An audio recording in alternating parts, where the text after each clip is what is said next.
Good morning Philippines, good morning televiewers, good morning listeners.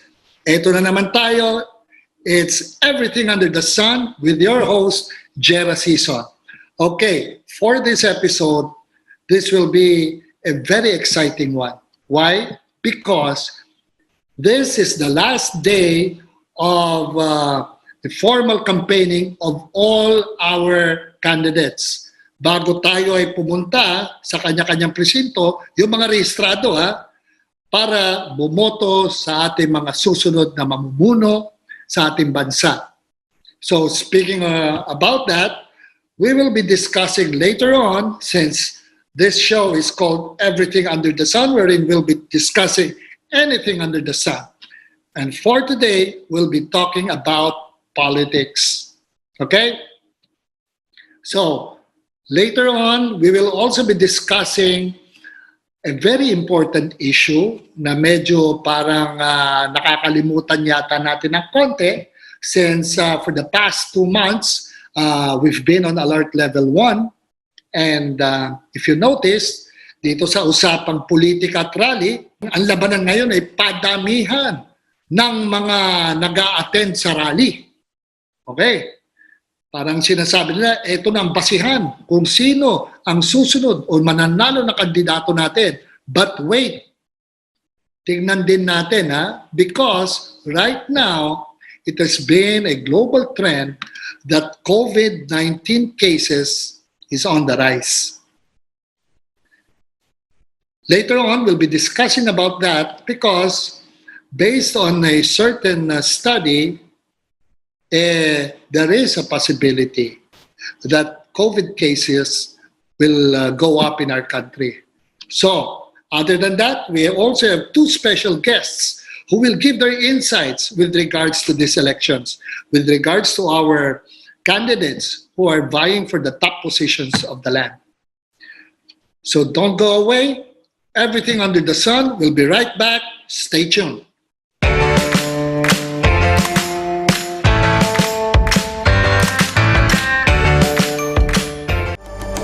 Napapagod ka na ba sa hamon ng buhay? Tuloy lang kaibigan, huwag kang ihinto. Bayan sulong na, bayan sulong na, bayan sulong na, bayan sulong na, bayan sulong na. Pilipinas, sulong na.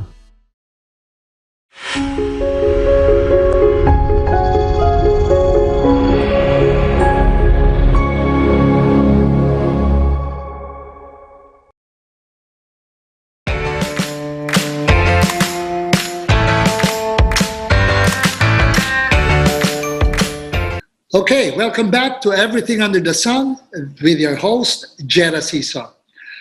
Now, you can watch this program at Radyo Bandido, RJ 810 AM, or Channel 29 on digital free-to-air TVs, Channel 2224 on Sky Cable, and all TV Plus boxes like GMA Afford the Box and Easy RCA boxes. And also, you can watch us on Facebook and also on YouTube.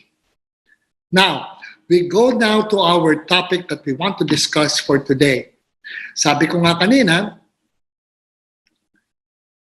very timely to dahil 2 days from now, tayo na ay magkakaroon ng exercise to give our vote kung sino ang gusto nating maging susunod na mga leaders na ating bansa. And prior to that, since from the start of the election campaign period last February, nakita nyo naman talagang nag-house to house, nagra-rally, di ba? Ang laging trend ngayon ay kung sino ang mas may madaming mag-a-attend sa rally, magpapakita. Because lumuwag na rin kasi ang ating alert level 1 na tayo ngayon, kung saan pwede na tayong lumabas, pwede na tayong bumiyahe, pwede na tayong mag-mall, kumain sa mga restaurants, etc. etc.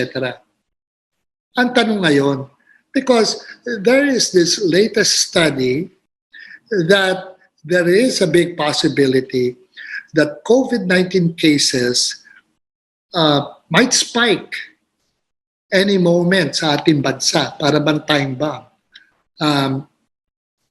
Well, it has been a global trend. And if you notice, tumaas ang cases sa Shanghai, sa China, sa Korea, some parts of Europe, and also in the United States. If you notice, if you're also monitoring international news like CNN, they're starting to discuss the possibility of the rise of COVID-19 cases in their country. At hindi tayo nalalayo dyan. Dahil alam nyo ba, nagkaroon kasi ng huling pag-aaral na ang laki ng binaba or yung tinatawag na minimum public health standards, no? Katulad ng social distancing, pagsuot ng face mask, abay bumabato ng 12% sa Metro Manila, 7% nationwide itong buwan ng March and April, according to a sub-technical working group na kung hindi ako nagkakamali ay ginawa ng DOH, no? Kaya makikita natin na medyo nagpapabaya ng konti ang ating mga mamayan na akala nila wala na si paring COVID. Nandyan lang po yan. Mabuti na lang at marami na rin mga bakunado sa ating bansa at meron na rin mga booster shots. Tulad ko, I'm proud to say that I got my 2 COVID shots and I already got my first booster. Ang ating pamahalaan ngayon ay nag-uumpisa na payagan ang mga senior citizens at may mga comorbidities to get a 4th shot or second booster shot. Kaya tignan natin, mahirap kasi, di ba? Eto nga, no, last week, meron akong nadaanan na ulat mula sa Okta Research saying that new COVID-19 cases in the Philippines could reach to 5,000 to 10,000 a day. Pagka itong sinasabi nilang subvariant ng Omicron ay pumasok sa ating bansa. Kaya tignan rin natin to, pag-aralan natin or suriin natin mabuti kung paano natin maiwasan itong sinasabi na maaaring mangyari sa ating bansa based sa pag-aaral ng Okta Research. Okay? It may happen before the elections or after the elections dahil all the elements are present. Lumuwag na, alert level 1. Naglabasan na tayo sa ating mga lungga. Nagkikita-kita na tayo, madalas ang party, madalas ang kainan sa labas. Ito pa yung panahon ng eleksyon. Kaya kapag ipagsasama-sama nyo yan, hindi ako magtataka na magiging tama ang pag-aaral ng Okta Research. Pero wag naman sana. Ito lamang ang sinasabing survey na sinasabi na sana ay mali. Pero ganoon din sa politika. Kung hindi lamang yung kanilang manok, binabati ko sila ang resulta ng survey. And later on, pag-uusapan din natin yan. Now, speaking of politics, ang isang nasa hot seat ngayon ay ang COMELEC. Nakita nyo naman. Ang daming mga issues ngayon sa COMELEC, katulad nung kailan lang, na hindi natuloy yung huling stage ng kanilang debate dahil nga nagkaroon ng konting gusot sa pagbabayad dito sa Sofitel na nagkakahalaga ng almost 15 million pesos. Sabi ko nga, nagtataka naman ako, di ba? Anyari. Anong nangyari doon? Diba? ang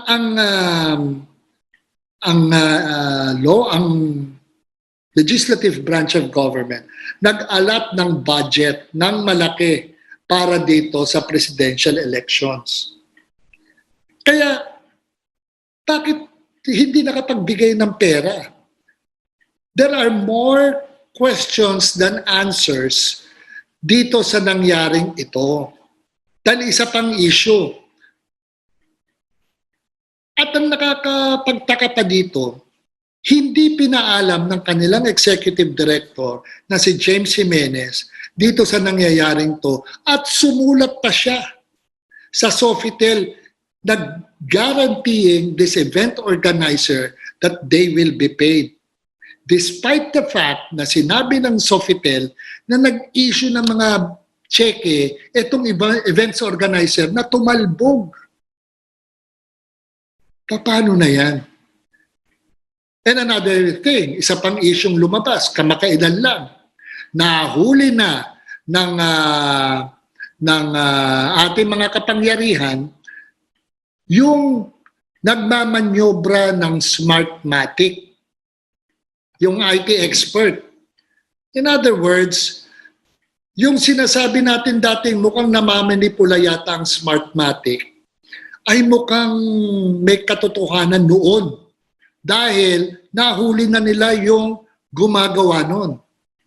And based from that, sabi nga ng COMELEC, they are assuring the public that walang mangyayaring pandaraya dito sa darating na eleksyon. Siguro nag-shoot yun. Nakita na yung posibleng ng manyobra ng Smartmatic noong mga nakaraang eleksyon at hindi na mangyayari ngayon ito. So tignan natin. When we come back, we will be having two guests who would give their insights regarding the elections, upcoming elections 2 days from now. So don't go away. Everything under the sun will be right back.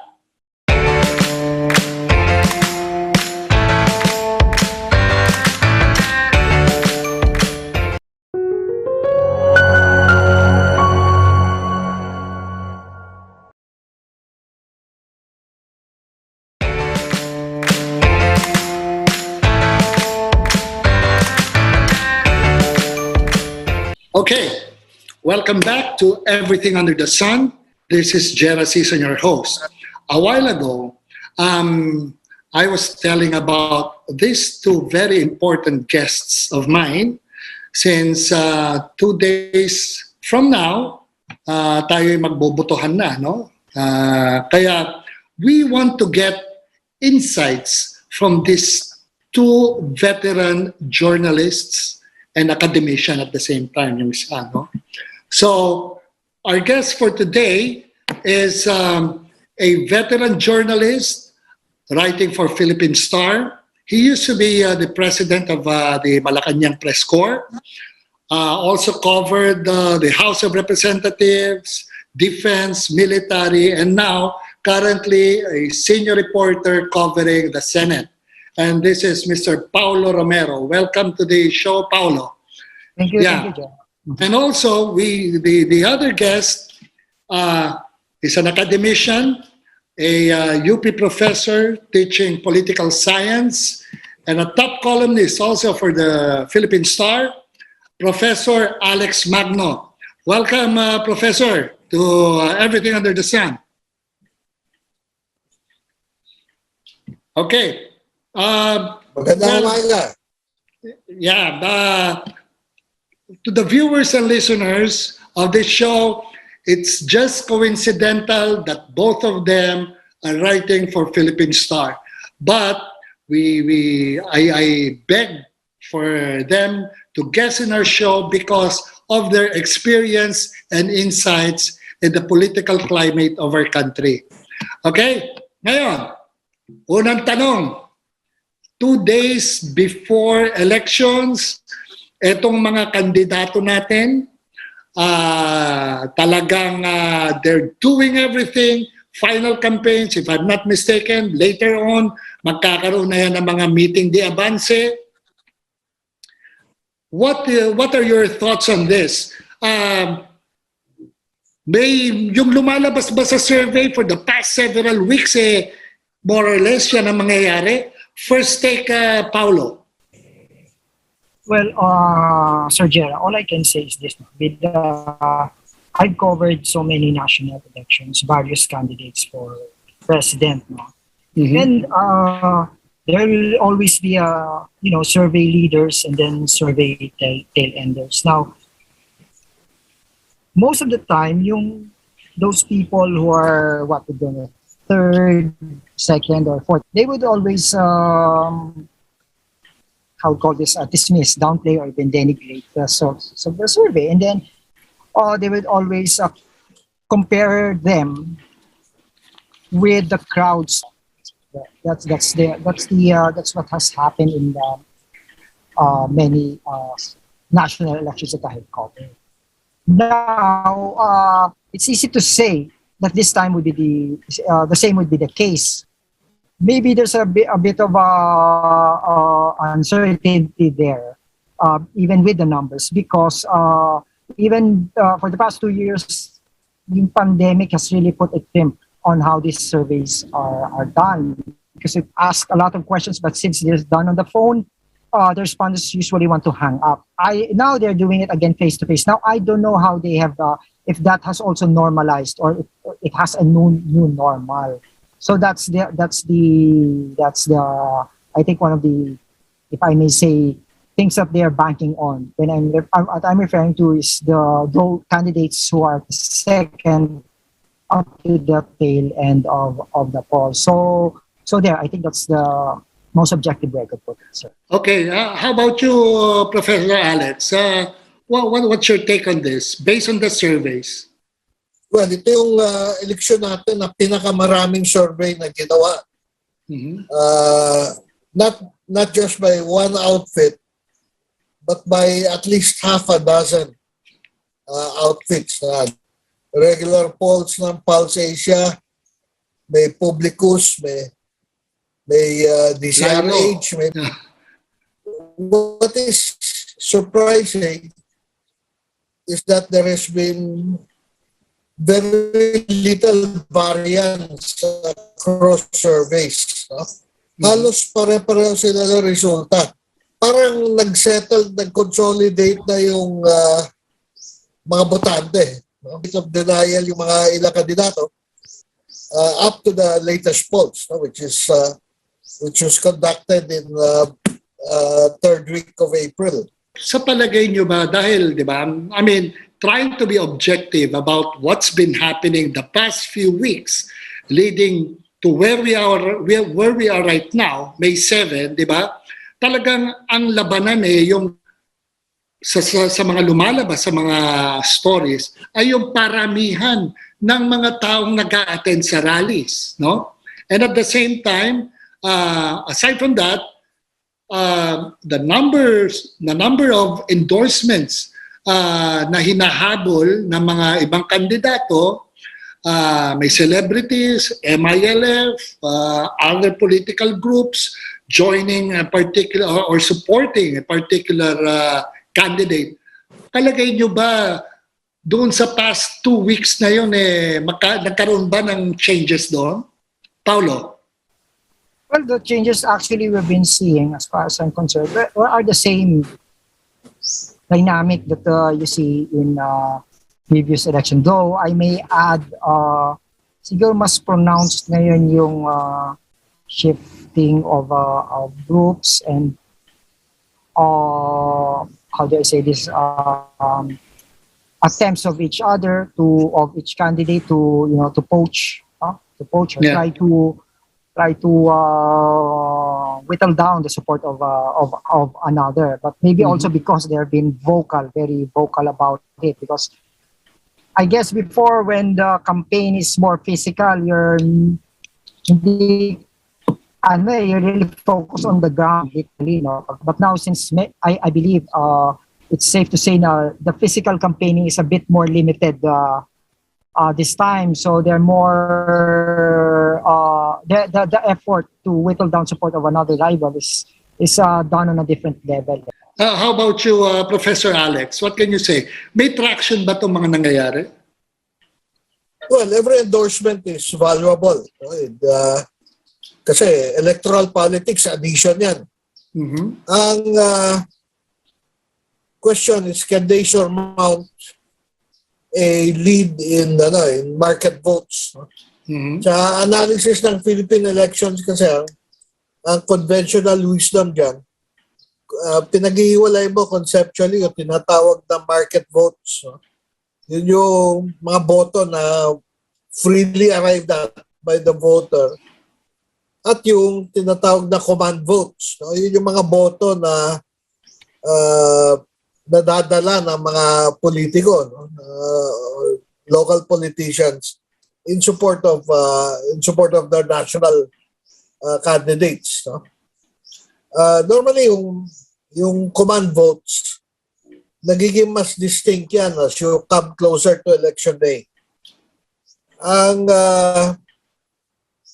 peculiar sa kampanyang ito is that from the start, si Bongbong piled up a large lead, no, of market votes. No? Dahil sa yung hatak nilang dalawa ni Sara. No? And then, accomplished what was never before accomplished by any candidate, to get over half of the market votes. And then he has about 80-90% command vote support, no, from politicians, candidates for governor, mayor, pati mga konsehal. So yung command votes, nagda-dovetail yan. No? Mhm. Kung may control na command votes behind sa market votes, ang panghabol niya yung command vote. No? Tulad na halimbawa nung De Venecia Estrada 1998. No? Behind si De Venecia sa market vote, pilit niyang hinabol. No? Hindi siya umabot, no? Pero panghabol yung command votes. Ang kaiba sa kampanyang ito, yung command votes will merely supplement the trend already established in the market votes na tinatawag. No? Nire-reinforce niya yung market vote. Imbis na naglalaban yung market tsaka yung command vote. Dito, nasa isang panig yung command tsaka yung market votes. And that is, I think, what is unprecedented in this election. Mhm. Okay. Good insights. Magandang halimbawa din siguro in 2004. Aha. Kinukumpara ko lang yung 1998 at 2004 presidential elections. No? 1998, ERAP versus De Venecia. Si ERAP had a large lead, no? Sa market votes. Large noon, 15% lead, no? Na hinahabol din De Venecia with his command votes, yung mga delivery ng local politicians tsaka religious groups. No? Hindi siya umabot. No? Hindi lang hindi siya umabot, tinambakan siya ng market votes. No? Sa 2004, si FPJ versus Gloria, si FPJ ang sentimental favorite, no? Kanya yung market votes. No?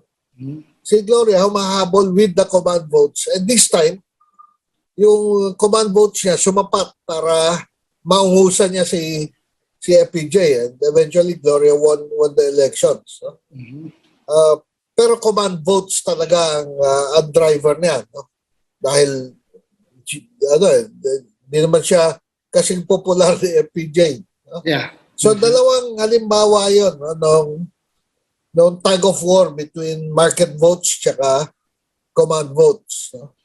I must also say na sa among Filipino voters, in a presidential election, they tend to be more independent. No?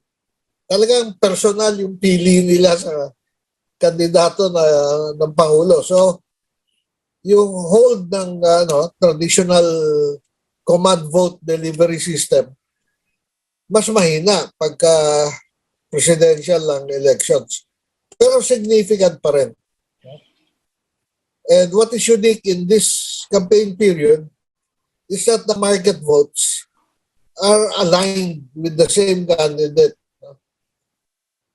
So yun yung advantage siguro ng kampanya ng Unity. No? They began to pile up a lead early on, and yung lead na yon, purely market votes, they just need to secure that and consolidate that by deploying the most awesome command vote system ever assembled in a Philippine election. Kasi halos lahat ng politiko nasa panig ng Unity. Okay. Having said that, we are all basing on the command votes and market votes based on the survey. Kaso, when we come back, I want you to give your take or your insights with regards to another aspect here in the political scene of our country. Yun yung tinatawag na Google Trends. Okay? Dahil iba naman yung lumalabas ngayon. I think, if I'm not mistaken, this is the first time that some analysts or supporters are considering the results of the Google Trends. So we'll discuss that more on everything under the sun when we come back.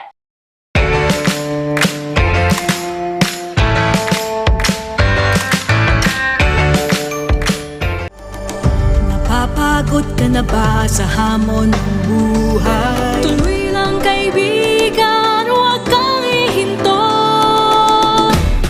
Bayan sulong na, bayan sulong na, bayan sulong na, bayan sulong na, bayan sulong na. Pilipinas, sulong na.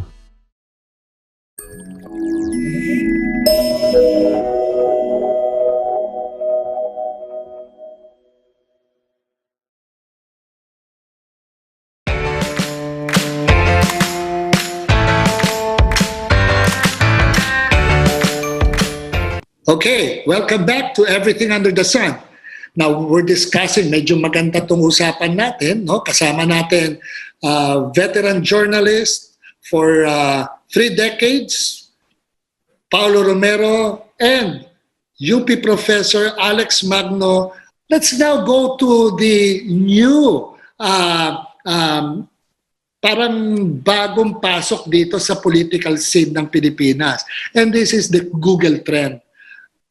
Well, because in the Google Trend, lumalabas na lamang dito si VP Lenny, who got last April 18, she got a 54%, no, sa Google Trends. Kumbaga, siya yung most na tinitignan, no? And the second was BBM, who got 21%, and Isko Moreno, 14%. The reason why I'm saying this is because in the last elections recently held in France, they based it on the Google Trend, no?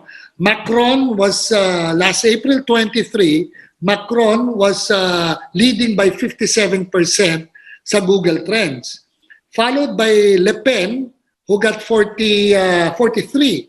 But ito, nanalo na nga si Macron, yung 57 na lumabas sa Google Trend, he got a 58.5% vote. Whereas kay Le Pen, yung 43, she got a final 41.5% votes. So more or less, dikit eh. Now, how do you compare this vis-a-vis with the results of the surveys being conducted here in the Philippines? Your first take, Paulo. Well, you're right, no? Relatively new yung paggamit or pagtingin sa Google Trends sa atin. But I guess, based on, I'm sure you know what I know also, pareho tayo ng nalaman.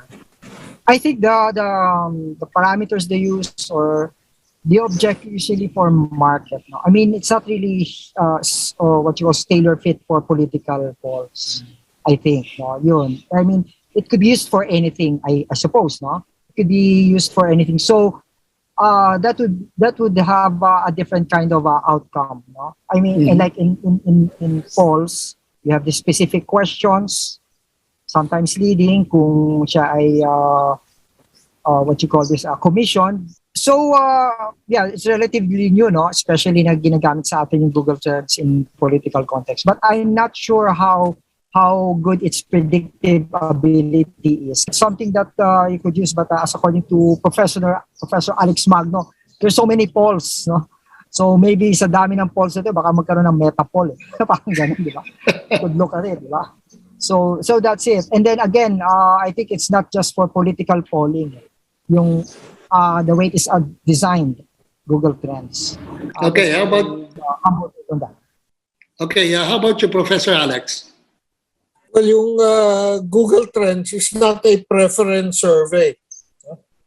In fact, it's not even a measure of voters' opinion. Hindi natin alam kung botante sila o hindi.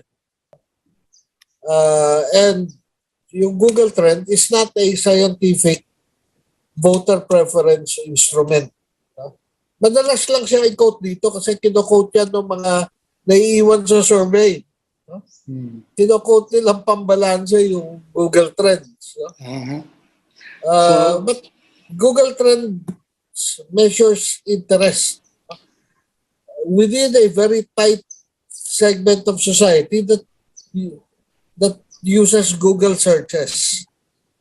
Okay, so sige, no? Ayan, no? I guess you explained it well vis-a-vis surveys at saka itong Google Trends. Now, tapos na ang boxing, ika nga. Tapos na ang boxing in terms of the campaign. So 2 days from now, magkakaroon na ng eleksyon.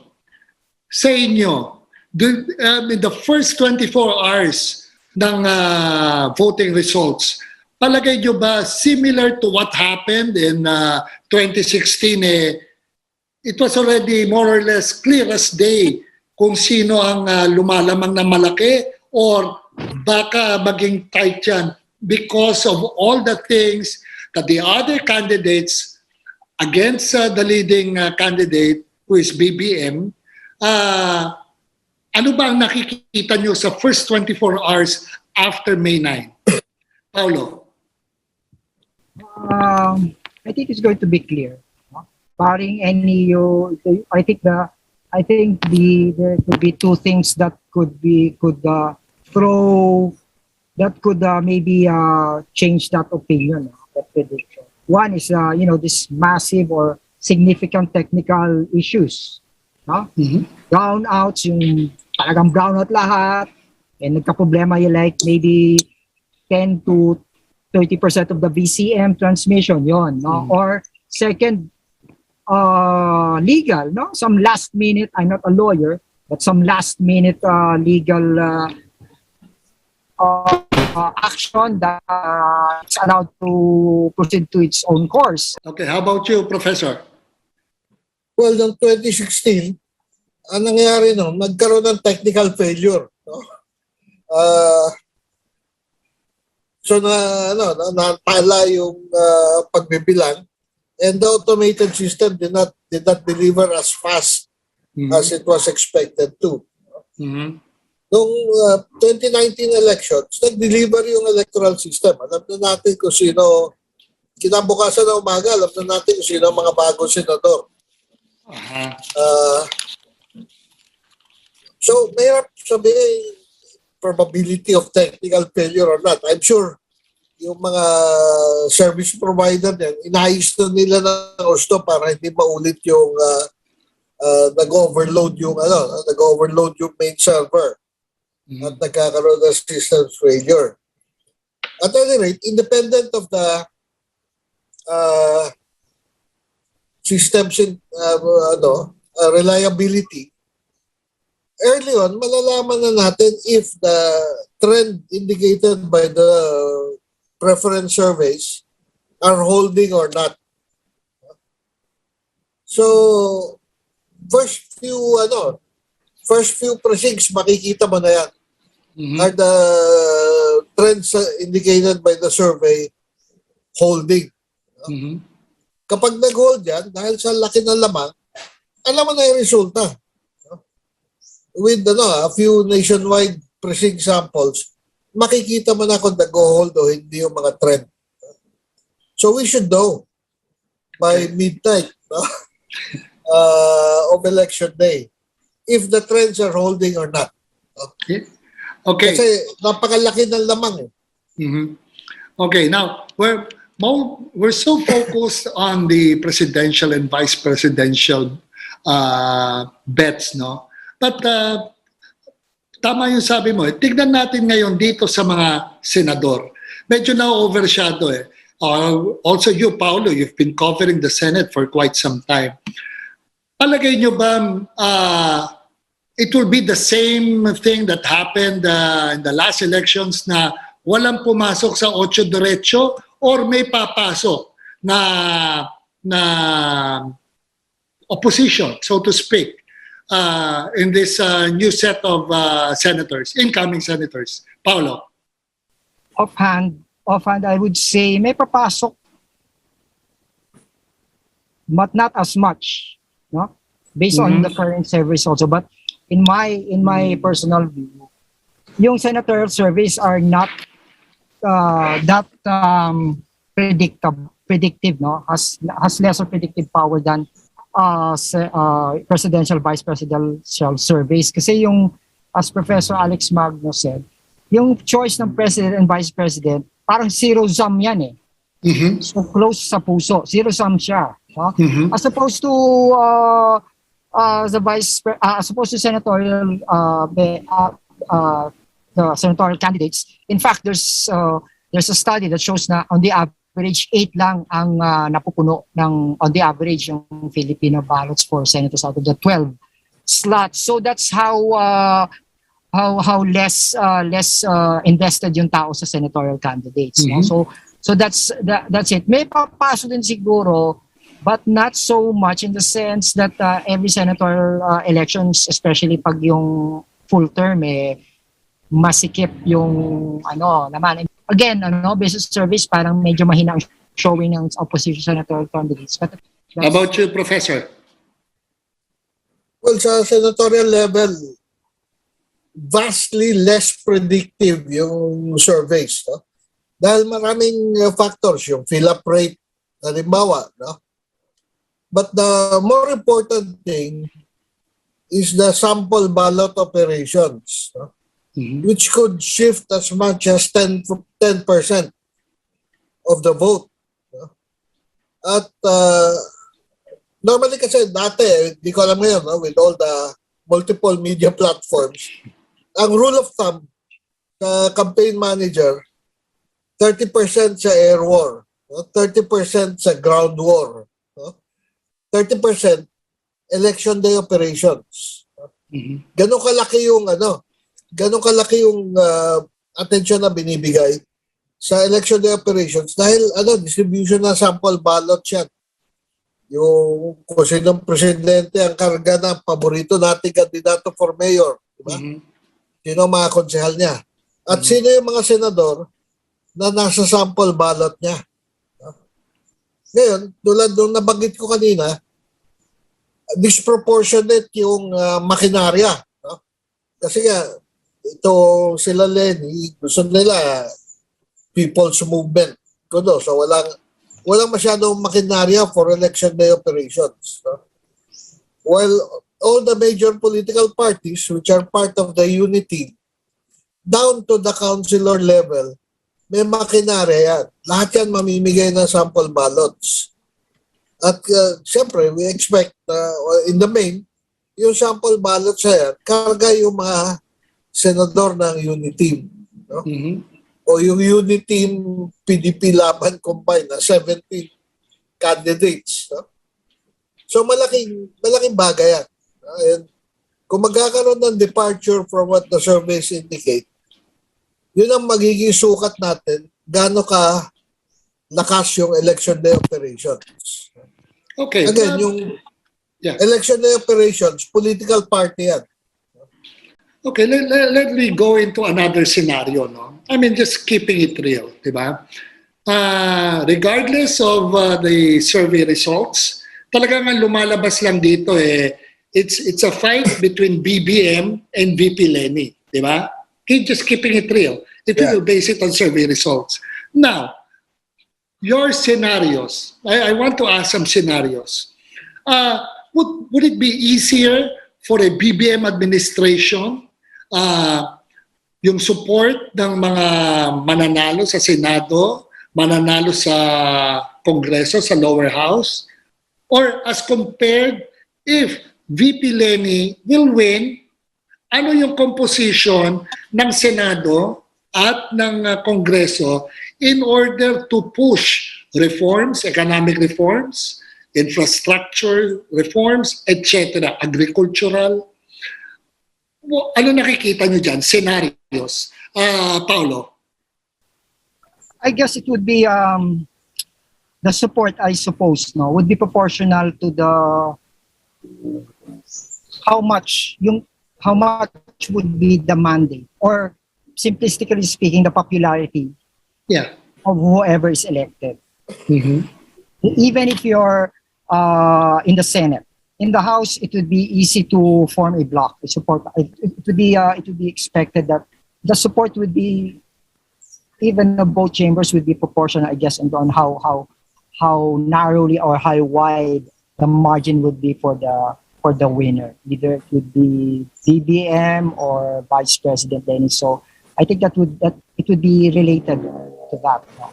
As after all, meron din yung what you call this honeymoon, di ba? They especially with this kind of election where baka maraming pumasok ng mga bago and everything, though skewed, I suppose it would be to the administration candidates. But I suppose it would be proportional to that. As far as the policies are concerned of any administration, for me, I believe more or less it would be the same, regardless of who the president is. No? Okay, how about you, Professor? Well, dalawa lang naman pwede mangyari, di ba? Ang pinakamalamang na mangyari, mananalo si Bongbong, tapos suportado siya ng 90+% of the political parties. Therefore, kontrolado niya Kongreso. Therefore, magsisimula siya on day one with enough political capital to carve out a policy direction, with the strong collaboration between Congress and the executive. Political capital na kagad yun, na malaki. Plus, if he gets the majority vote, mamamagnify yung political capital na yun. The lesser likelihood is that Lenny wins. No? By some miracle, umabol siya over the last few days of the campaign. Mananalo siya with a narrow, didikit lang kasi siya. Maring umungo siya ng konti, pero split ang electorate. Isang henerasyon na naman tayo ate, no? Bilang isang bansa. No? So you have a split electorate, you have no political party support, you have a president who does not want, as she often says, na magkaroon ng transactional politics. Kaya nga siya walang alyansa. Kasi wala siyang hindi siya nagne-negotiate. So, you have a president famously allergic to transactional politics. But the only way you can deal with Congress, especially Congress with basically unity majorities, super majorities, is you have to transact. If you do not transact, walang mangyayari sa bayan natin. You have a minority president, you have a split electorate, you do not have a clear policy agenda, and you do not have legislative support for whatever fantastic policy agenda you would want to pursue. No? So dalawa lang yun. Kaya from the point of view of political management of the state, no? Fiscal policy, reform legislation, mas mabuti sa bansa manalo na si Bongbong. majority president, suportado ng lahat ng partido, he can dominate Congress. If Lenny wins, you have a divided electorate, a paralyzed legislative system. Hindi natin alam kung sino pa kabinete niya, mga tiga-Ateneo, NGO types, no? That everybody disagrees with. So we have paralysis. No? The same paralysis of Cory who was under siege, or Noynoy who did not know what to do. Okay. In which case, that will be a disaster for the country. Isang henerasyon na naman tayong hati. Okay, sige, another scenario, no? Before we end the show. Diba, if we will measure the rabid support of the camp of Lenny, diba? Kaya nga nagkakaroon ng mga issues dati, yung mga cancel culture, diba? Bakit si Bongbong, galit na galit, etc. So, in case Bongbong wins in these elections, do you think the supporters of Lenny would continue to protest in the coming months, not accepting the results of the elections, or would they would just accept and respect the decision of the people? Paulo? No, they will not accept. They will continue to protest, to take whatever action, no, to dispute, question, overturn the results of the election. No? I do not expect them to just lie down and surrender or play dead and everything. No, that would not happen. To what degree, we can only speculate. But what's interesting to see is how the new administration would respond to that. How will they deal with such protests, with such attempts to overturn the results of the elections? I suppose if that scenario of yours would happen, where former Senator Bongbong Marcos wins, I suppose that would happen, the scenario, immediately after the elections, before the swearing in pa siguro. No? But for me, what's interesting is how will the new government deal with those kinds of actions. How about you, Professor? Depende yan sa final numbers. No? If the surveys hold and you have a majority president, then you have a consensus. Immediately. Kasi yung mga political brokers mo, nakahilera na sa isang panig. So, bagamat may nakatrap pa rin ng isip na tingin nila bagong EDSA revolution to dahil meron tayong bagong Cory. Pero kung resounding yung defeat, majority president is elected and Lenny concedes, which she has to do if the lead is massive, wala nang rallying point yung yung mga dilawan na nagsuot ng pink. No? So, anong proprotesta nila? Kung walang issue sa automated elections, walang issue ng dayan, walang issue ng dikit ba ang laban o hindi. No? Kaya, regardless of one's political choice, the best outcome for this country is if the surveys hold. Okay. What if we turn the tables? Yeah, Paulo. Yeah, I'd like to thank the professor for saying that. No, it's important. What action will the vice president do? No, what action would she take after the elections when all the elections? You're referring to Vice President Lenny. Yes. Yeah. If she concedes or not, that's if she concedes, then what else, right? No, what else? So that's what if we turn the tables around, diba? Here is a candidate who's been leading in all surveys, diba? Double digits pa ang lamang, tapos pagdating sa election, siya yung natalo. Well, we could look at simply what happened in 2016. The vice president won narrowly by 100 something, more than 100,000 votes. Depending on how you look at it, some would say it's really narrow. So, I guess there will still also be protests on that. How about you, Professor? Again. Yeah. There's I thank the professor for saying it also depends on the actions of former Senator Marcos whether he would consider that. Professor? Sa akin, ang threshold ko is, kung ang lamang is less than 1 million, magiging contested yan. May protesta, lahat. No? At yung protesta na yun, yung poll protest, will become the catalyst for or aggregating support in the legislative branch. Therefore, the legislative branch will not be cooperative with the newly elected president. But basically, all of that will happen within the institutional channels. Yung legal protest or yung action ng political parties. Walang street protest yan. Hindi mangyayari yun.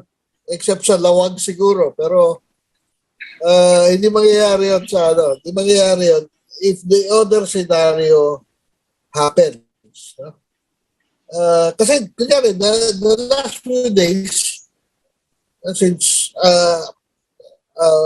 nakababad din ako sa business community, ang tanong ng mga negosyante, sino ba yung i-appoint na finance secretary nila? Yan ang importante. Yun lang gusto nila malaman. No?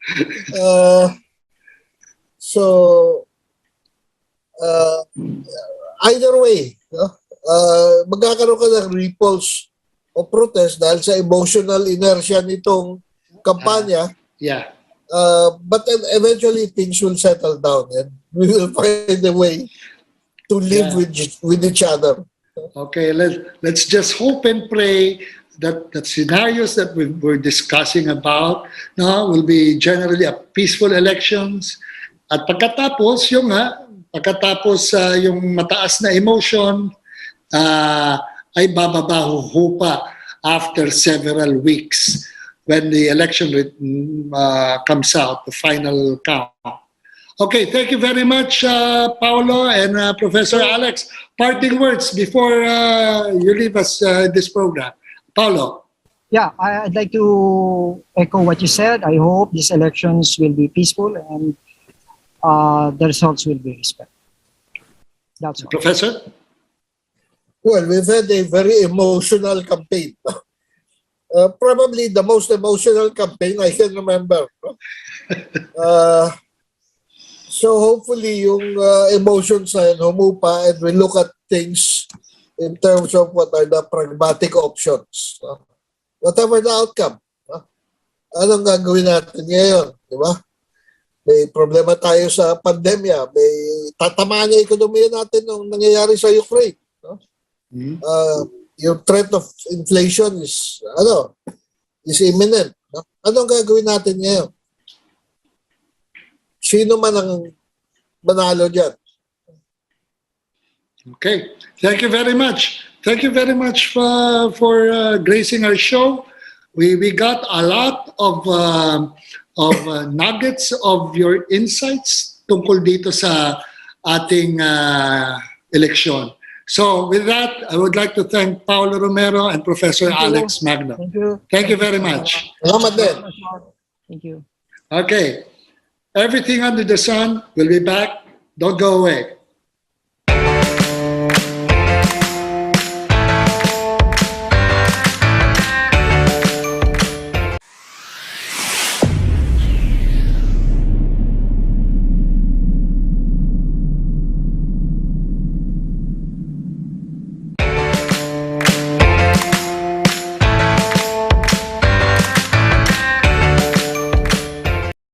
Did you know that the 2016 national elections had the quickest transmission of votes in the Philippine political history? When polling centers were closed at 5 p.m., results are known in many regions in less than 2 hours.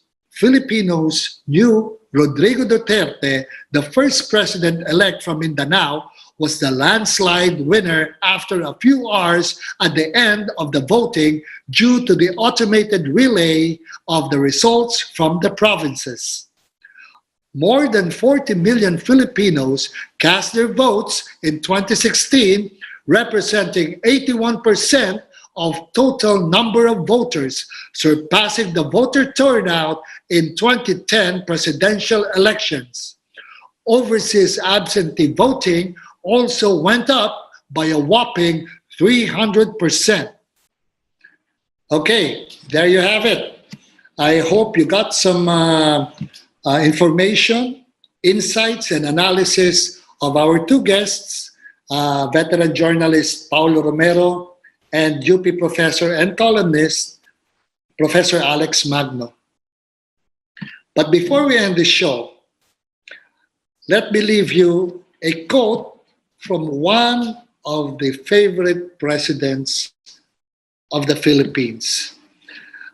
This was part of the inaugural speech of President Ramon Magsaysay in 1953.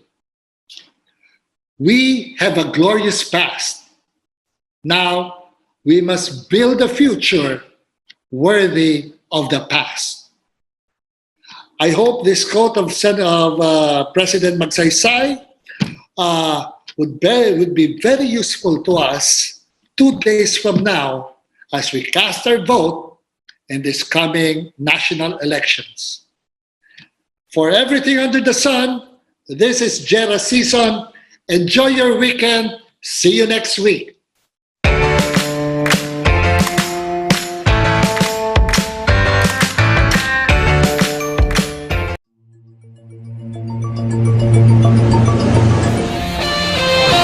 The views and comments of the hosts and guests are not necessarily those